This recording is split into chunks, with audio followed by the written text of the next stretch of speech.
They are... Okay, cool.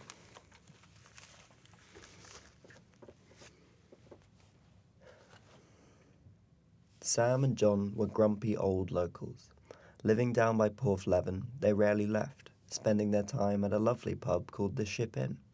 Sam would finish work and they'd have about 20 minutes before John started his. Sam was grumpy about many things, but not about John. In their joint resentment, they loved their chats, complaining about tourists, locals, town gossip, the unclean beach water.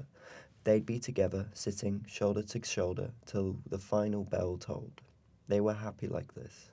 Loving like this, they were happy. They used to have wives, both of them. Tragically lost to cancer, they weren't in a space to recover. They both sat in the hospital waiting room, Sam tearing out his hair and John scratching frantically at a crossword. That's how they met.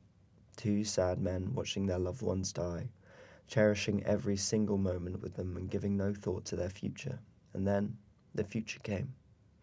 Sam sat outside the hospital for 6 hours after his Cheryl died. He smoked a full pouch of tobacco. He hadn't smoked in years. She used to hate that smell. John came out after he received similar news, Maggie giving his hand one last squeeze before peacefully, painlessly, taking her last breath. Sam and John looked at each other, Sam offering him a cigarette. He thought it was a bit insensitive, but took one. They nodded and agreed silently, sensitively, that they needed a drink. It was a dark thunderstorm that day. Their heavens opened and they wandered 2 miles in the rain, huddling their cigarettes and giving each other silent nods of understanding. Are you all right? Fine. Are you? And they'd exhale because they both knew they were lying. But they managed it. Walking into the Ship Inn, they felt like they had accomplished a Herculean feat, and they proceeded to get absolutely hammered. Small talk was easier, 2 pints passed that way. At around the third pint, the sobbing began. Sam was first to break, having longer to understand the gravity of the situation.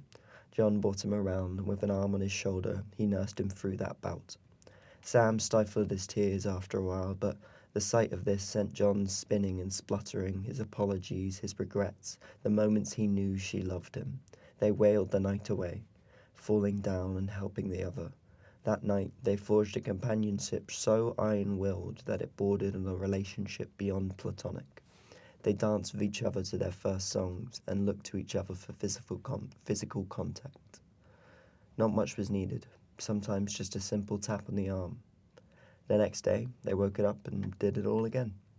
Those are our two, Sam and John, the Ship Inn's residents. Grumpy locals to some, but to each other an anchor. There are two grumpy boys. Be nice. They've got a whole village on their side. All right.